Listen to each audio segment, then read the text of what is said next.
नमस्कार दोस्तों, स्वागत है आप सभी का। तो होम साइंस के कुछ इम्पॉर्टेंट प्रश्नों को यहाँ पर डिस्कस करने वाले हैं जो कि आपकी प्रीवियस ईयर में पूछे गए प्रश्न हैं। तो प्रश्न पहला देखेंगे, कपास के रेशे की लंबाई कितनी होती है, आपसे पूछ रहा है। ठीक है, 20 प्रश्न है टोटल। तो आप कमेंट करके ज़रूर बताइएगा कि आपके इन 20 प्रश्नों में से कितने प्रश्न सही हो रहे हैं। और टॉपिक आपका आपने देख ही लिया, यहाँ पर कपास, ऊन, इन्हीं सभी से यहाँ पर प्रश्न आपसे पूछे जाएंगे। यानी कि टेक्सटाइल से प्रश्न यहाँ पर आपको पता है कि आपके एग्ज़ाम में जो है काफ़ी इम्पॉर्टेंट रोल है टेक्सटाइल का। और यहाँ से आपके एग्ज़ाम में लगभग 20 से 22 या 25 तक प्रश्न जो हैं पूछे जाते हैं। पहला प्रश्न जो कि यहाँ पर आप देख रहे होंगे, ये आपका नंबरिंग में यहाँ पर देखेंगे, ये है पहला प्रश्न। टोटल प्रश्नों की संख्या यहाँ पर देख सकते हैं 20 है। कपास के रेशे की लंबाई होती है, आपको बताना है कितनी होती है कपास के रेशे की लंबाई। तो आपको सबसे पहले बता दें, कपास के रेशे का जो मापन होता है वह होता है इंच में। ठीक है, कपास के रेशे का मापन जो होता है वो इंच में होता है। लंबाई इसकी छोटी होती है, प्राकृतिक जगत से प्राप्त होने वाला रेशा है। और प्राकृतिक जगत से जितने भी रेशे प्राप्त होते हैं उनको स्टेपल रेशा के नाम से जानते हैं। ठीक है, स्टेपल रेशा के नाम से जानते हैं। प्राकृतिक जगत से ये जो रेशा है प्राप्त होने वाला है कपास, और इंच में इसकी लंबाई जो है होती है। तो यहाँ पर रेशे की लंबाई पूछ रहा है कि कितनी होती है कपास के रेशे की लंबाई। तो यहाँ पर आप बताएंगे, राइट आंसर हो जाएगा आपका आधा इंच से लेकर 2.5 इंच तक जो होता है इसकी ये लंबाई होती है। ठीक है, प्रश्न का right answer option number A हो जाएगा क्वेश्चन नंबर 1 का। इसके बाद देखेंगे नेक्स्ट क्वेश्चन नंबर 2 है, सीसल कौन सा रेशा है, आपको बताना है यहाँ पर। ठीक है, सीसल के बारे में पूछ रहा है। और ये सभी प्रश्न आपके प्रीवियस ईयर एग्ज़ाम में पूछे गए हैं। कोई भी एग्ज़ाम अगर आप दे रहे हैं होम साइंस विषय का, और आपके सिलेबस में अगर होम साइंस विषय है, कोई भी एग्ज़ाम दे रहे हैं प्रतियोगी परीक्षा, तो ये प्रश्न आपके एग्ज़ाम पॉइंट ऑफ व्यू से काफ़ी इंपॉर्टेंट है।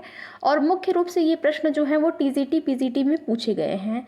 जीआईसी में भी कुछ प्रश्न हैं जो पूछे गए हैं, कुछ नेट जेआरएफ में भी पूछे गए हैं। तो सीसल, सेकंड प्रश्न, सीसल कौन सा रेशा है, आपसे पूछ रहा है। सीसल जो है एक पत्ती वाला रेशा होता है। ठीक है, पत्ती वाला रेशा होता है सीसल, और ये एक प्राकृतिक जगत से प्राप्त रेशा है। तो यहाँ पर राइट आंसर क्या हो जाएगा, पत्ती वाला रेशा। सीसल जो है वो पत्ती वाला रेशा है। Option number D right answer हो जाएगा क्वेश्चन नंबर 2 के लिए। ठीक है, इसके बाद देखेंगे नेक्स्ट क्वेश्चन नंबर है 3, लिनन तंतु की तने से प्राप्त होता है। लिनन जो है वो लिनन का जो तंतु है ये किस तने से प्राप्त होता है, आपको बताना है। ये प्रश्न आपका यूपी टीजीटी 2021 में, अभी हाल ही में जो आपका एग्ज़ाम पहले हुआ है उसी में पूछा गया है, यूपी टीजीटी 2021 में। लिनन तंतु किसके तने से प्राप्त होता है, तो लिनन नामक जो तंतु होता है ये प्राप्त होता है फ्लैक्स के पौधे से। किससे, फ्लैक्स के पौधे से प्राप्त होता है।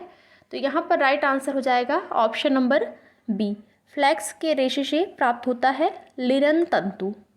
ठीक है, इसके बाद देखेंगे नेक्स्ट क्वेश्चन नंबर 4 है, जलने के पश्चात लिनन के तंतु की राख का रंग होता है। कैसा होता है जलने के पश्चात लिनन के तंतु की। लिनन तंतु का आपने देखा फ्लैक्स के पौधे से प्राप्त होता है। अब यहाँ पर पूछ रहा है कि जलने के बाद किस रंग की राख निकलती है, तो राख होती है भूरे रंग की। ठीक है, राइट आंसर यहाँ पर क्या हो जाएगा, ऑप्शन नंबर ए, भूरे रंग की राख निकलती है। क्वेश्चन नंबर 4 का right answer option number A हो जाएगा। वीडियो पसंद आए तो लाइक शेयर करते हुए चलिएगा। और यहाँ पर अगर बात करें लिनन के रेशे की, तो इसकी चमक जो है वो रेशम के समान होती है। ठीक है, इसकी चमक रेशम के समान होती है। और रंग जो है जब जलने के पश्चात भूरा रंग की राख जो है प्राप्त होती है। और इसके साथ ही साथ एक महत्वपूर्ण पॉइंट लिनन के रेशे से संबंधित आप ये भी जान लीजिए कि ये जो होता है उत्तम श्रेणी के लिनन का जो रेशा होता है वो नीले रंग के फूल से प्राप्त होता है। ठीक है, नीले रंग का जो फूल होता है, फ्लैक्स के पौधे में जो नीले रंग का फूल होता है, नीले रंग का जो फूल होता है उससे जो यहाँ पर प्राप्त होता है तंतु या जो रेशा प्राप्त होता है वो ज़्यादा श्रेष्ठ किस्म का होता है। तो राइट आंसर यहाँ पर ऑप्शन नंबर ए हो जाएगा। इसके बाद देखेंगे नेक्स्ट क्वेश्चन नंबर 5 है, तंतु जो ताप का अच्छा सुचालक है कौन सा है? यहाँ पर आपको बताना है रेशम, ऊन, नायलॉन या फिर कपास। तो जो ताप का अच्छा सुचालक होता है वो होता है कपास। आपका प्राकृतिक तंतु में, प्राकृतिक जगत से प्राप्त होने वाले जो भी रेशे होते हैं उसमें कपास एक ऐसा रेशा है जो कि ताप का सबसे अच्छा सुचालक माना जाता है। ठीक है, कौन सा? कपास। राइट आंसर हो जाएगा 5 नंबर क्वेश्चन का ऑप्शन नंबर डी। इसके बाद देखेंगे नेक्स्ट क्वेश्चन नंबर 6 है, वस्त्रों का राजा किसे कहा जाता है? आपको बताना है यहाँ पर। तो वस्त्रों का जो यहाँ पर राजा है उसको कहा जाता है कपास को, कॉटन को जो है वस्त्रों का राजा कहा जाता है। ठीक है, तो यहाँ पर राइट आंसर हो जाएगा option number C. Question number 6 के लिए right answer option number C हो जाएगा। वस्त्रों का राजा किसे कहा जाता है? कपास को कहा जाता है। इसके साथ ही साथ कपास को और भी किस नामों से जाना जाता है आप वो भी जान लीजिए। तो कपास को सफ़ेद सोना के नाम से भी जानते हैं। ठीक है, वाइट गोल्ड। कपास को सफ़ेद सोना के नाम से भी जानते हैं। और कपास को यूनिवर्सल फाइबर, कपास को यूनिवर्सल फाइबर के नाम से भी जानते हैं। इसके साथ ही साथ कपास को जो है मानव मित्रवत रेशा के नाम से भी जानते हैं। ठीक है, तो इसी प्रकार से कपास के अन्य कुछ और अन्य नाम से भी कपास को जाना जाता है। सफ़ेद सोना हो गया, यूनिवर्सल फाइबर हो गया, मानव मित्रवत रेशा, या फिर उसी को आप कहेंगे ह्यूमन फ्रेंडली फाइबर, या फिर किंग ऑफ फाइबर यानी कि कपड़ों का राजा। तो कई नामों से जानते हैं। Right answer option number C हो जाएगा। इसके बाद देखेंगे नेक्स्ट क्वेश्चन नंबर 7 है, मोटाई बरकरार रखने के लिए सूत की क्षमता होती है। कौन सी क्षमता होती है मोटाई बरकरार रखने के लिए सूत की? तो ये क्षमता क्या कहलाती है? लॉफ्ट कहलाती है। राइट आंसर हो जाएगा ऑप्शन नंबर सी। ठीक है, ऑप्शन नंबर सी लॉफ्ट कहलाती है। क्वेश्चन नंबर 7 के लिए right answer option number C हो जाएगा। इसके बाद नेक्स्ट क्वेश्चन नंबर 7 देखेंगे, काटन शब्द अरबी शब्द कोटोन या क्यूटून से लिया गया है, जिसका अर्थ क्या होता है आपको यहाँ पर बताना है। ठीक है, कॉटन शब्द अरबी शब्द कोटोन या क्यूटून का यहाँ पर आपसे अर्थ पूछ रहा है। कोटोन या क्यूटून का अर्थ क्या होगा आपको बताना है। तो राइट आंसर हो जाएगा कोटोन या क्यूटून का अर्थ होता है जीते हुए प्रदेश में पाया जाने वाला। Option number D. Option number D जो है इस प्रश्न का राइट आंसर हो जाएगा क्वेश्चन नंबर 8 का। इसके बाद नेक्स्ट क्वेश्चन नंबर देखेंगे 9 है, लिनन कहाँ से प्राप्त किया जाता है आपको बताना है। तो लिनन जो है फ्लैक्स के पौधे से प्राप्त होता है।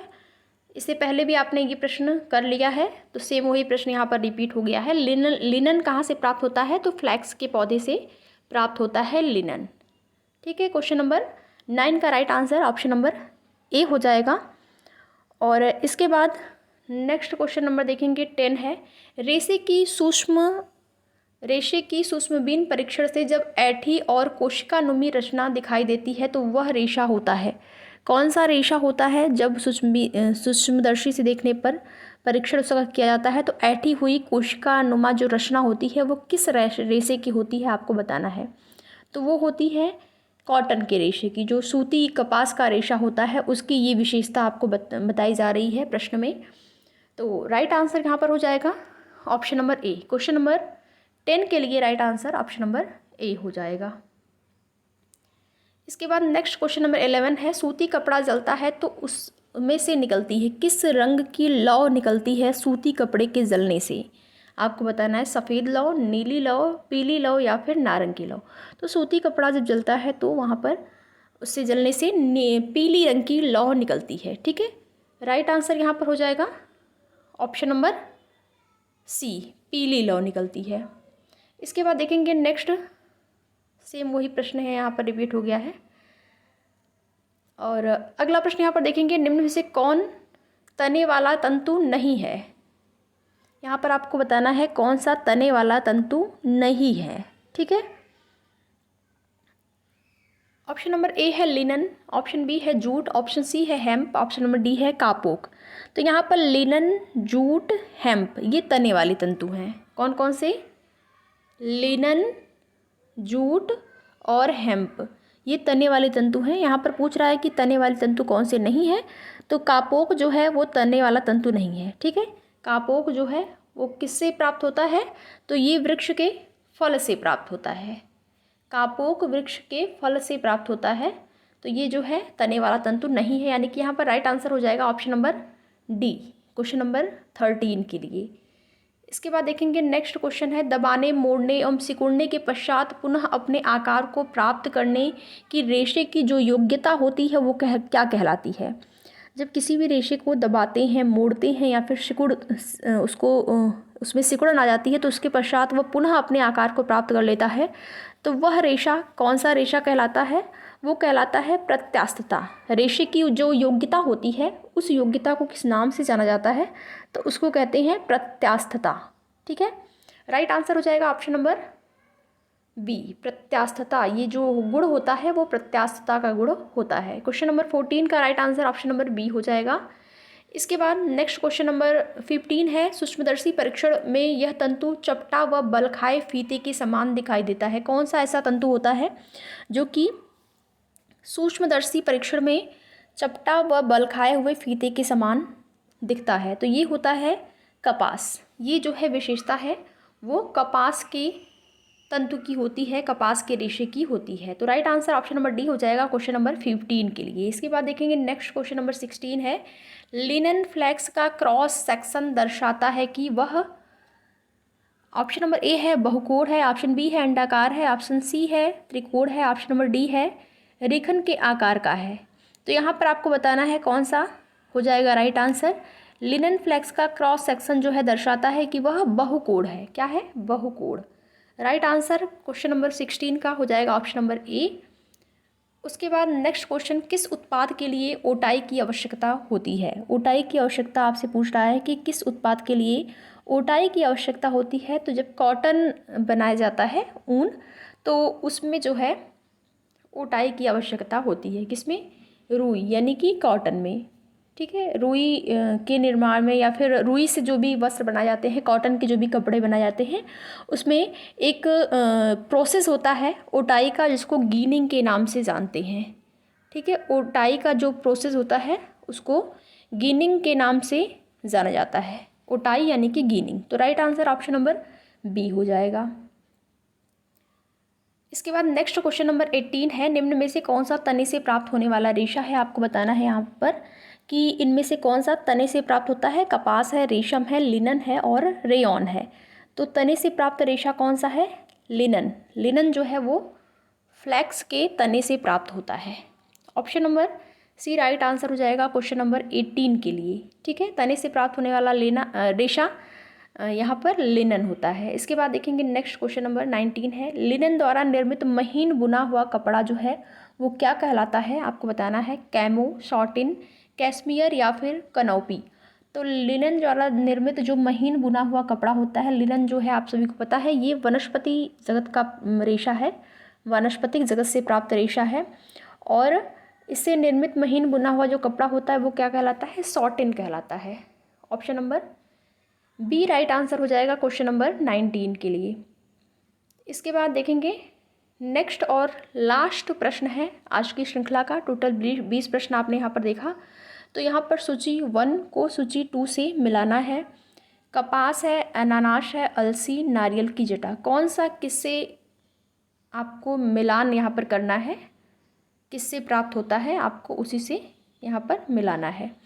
तो कपास जो है कैसे प्राप्त होता है, बीज की रोएं से। कपास बीज की रोएं से। अनानास जो है पादप पत्ता, अलसी पादप,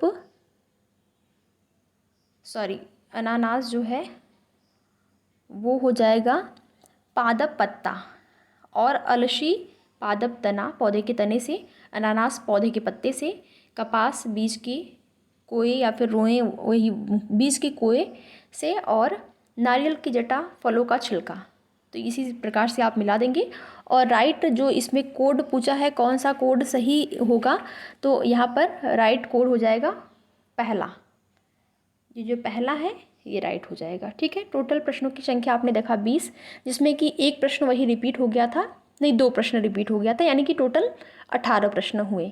तो कितने प्रश्न आपके सही हुए हैं आप कमेंट करके ज़रूर बताइएगा। इसी प्रकार से डेली प्रैक्टिस आपको इस चैनल के माध्यम से कराया जाएगा, चाहे आपका प्रीवियस ईयर का क्वेश्चन हो, किसी भी एग्ज़ाम में पूछा गया हो जो कि होम साइंस से संबंधित हो और आपके प्रश्न में आपके एग्ज़ाम में यूपी टीजीटी पीजीटी एग्ज़ाम आने वाली परीक्षा में आपके पूछ सकता है। तो ये सभी प्रश्न इस चैनल के माध्यम से आप सभी को इसी प्रकार से मिलते रहेंगे। वीडियो पसंद आए तो लाइक शेयर, चैनल पर नए हैं तो चैनल को सब्सक्राइब भी ज़रूर कर लें। वीडियो में लास्ट तक बने रहने के लिए आप लोगों का बहुत बहुत धन्यवाद।